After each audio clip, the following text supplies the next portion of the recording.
kerangmu ngawur. Ya men, sing penting menang. Lah saiki enenge aku apa arep mungsu aku? Welo. Kresna sinayang manggelung mintonaken dewe kramanira. Ora guyu, aku ora guyu. Lah sapa sing ora guyu weruh kelakuanmu kaya ngono kuwi lho. Kowe iki nganggo training ora krasa nggon lakang suwek bareng. Mula kok tak nggo mlayu kok surane tuk. Ben, arep suwek kabeh mbok Ben. Ora lega seneng atiku nek nganti ora ketemu karo bapakku. Wani karo aku. Sing tak wedeni apamu? Wani tenan. Mati dereng aku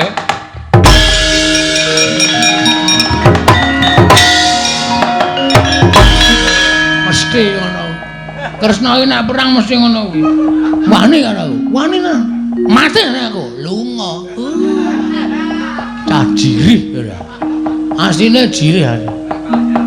Kena aku ora tetep maju terus goleki Bathara Guru.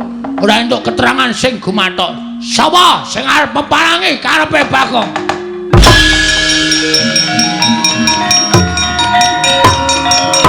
Woi.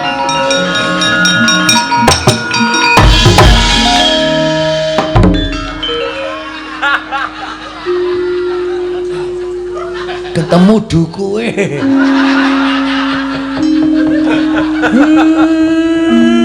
Kowe ngopo?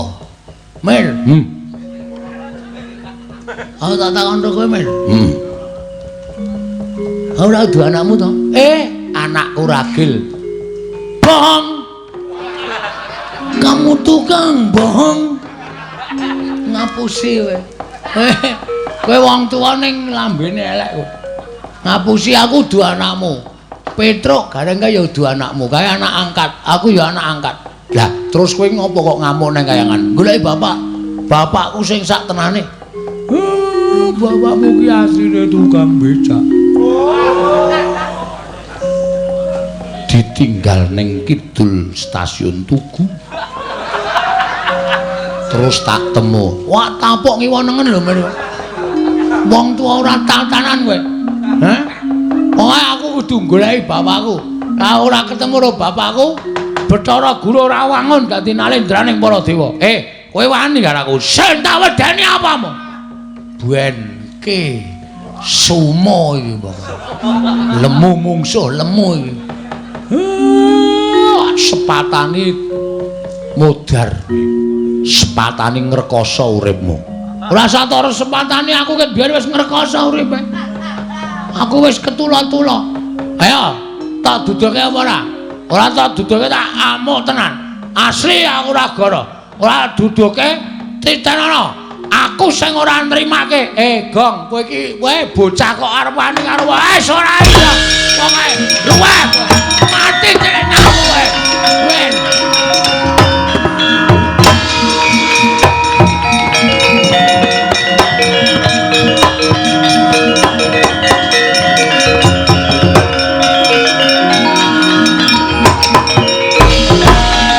Bocah kok kaya ora sebaene. Kaya wis lali Purwadasena pancen ya niate tenan. Gone kepengin ngerti karo wong tuane. Ya wis, iki nek ora tak aturke wong pikulun padha menang ora rampung.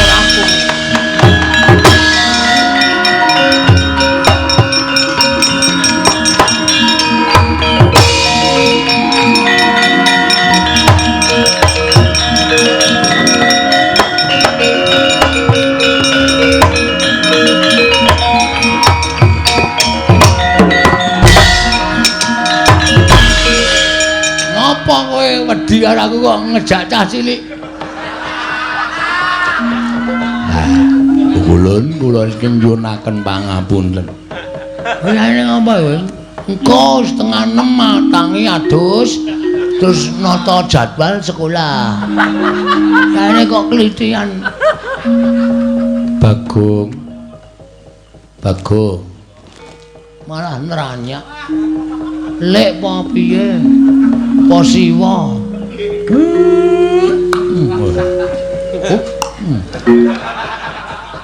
Kowe ngerti iki sapa iki? Sapa ya? Bukulun Sang Hyang Wenang. Hah? Bukulun Sang Hyang Wenang. Aduh, Bukulun, kula nyuwun pangapunten Bukulun.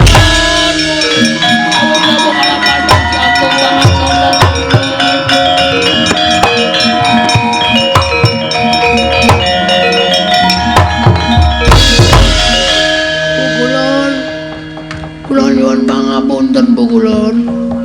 Bagong, sirahmu kok templenyik. Borok Bukulun.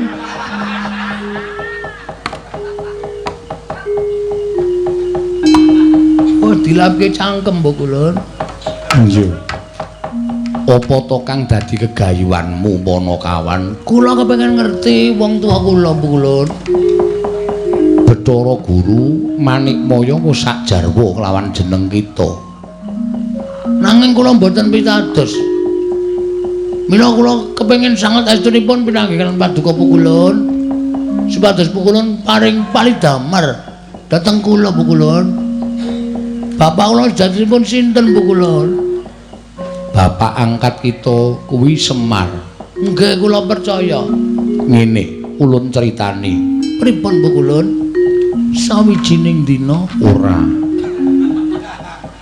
Mundura nggon kita tenguk. nggih Pukulun. Abab kita ambune ora. Wong mambu kok malah disubal-ubal. Nalika Semar mudhun ana ing jagat, Semar durung darbi ruwak. Tumuli Semar sowan maneh marang Kayiwangen. Nalika semono pancen ingkang nampa dudu kok Manikmaya, nanging wong atuwaning Semar ya kuwi eyang kita. Eyang kula. Iya. Sang Hyang Tunggal. Sang Hyang Bathara Tunggal Pukulun. Iya. Nalika semono Semar ingkang wis dadi jalma wantah, mula ora aneh yen to jalma mau kedunungan ayang-ayang, tegese lelayangan. Layang kangen Dudu. Lelayangan menungso. Lelayangan mau tumuli disebut dening Sang Hyang Tunggal wujute menungso ingkang gombak. Gombak kuwi darbi rambut nanging ora tinata. Nanging gandeng kita kuwi wonge gecul kumarucul demen bebagongan. Mula tumuli diparingi tenger Bagong. Lan kita ngerti sejatine kita kuwi tuwa dhewe tinimbangane Garing lan Petruk. Nanging Semar ingkang gawe supaya Petruk lan Garing mau dadi kadang kita tuwa, kita tinemu ragil. berarti napa? Berarti kuwi apa? Ateges napa sing dikendhake Wang Pikulun Bathara Guru menika kepara nyata Pukulun? Iya nyata Bagong. Aduh. Wah, wis kula kebacut ngamuk teng kahyangan Pukulun. Mula ora aneh lamun kita iso ngasurake para dewa, nanging aja pisan-pisan kita ngraman ana ing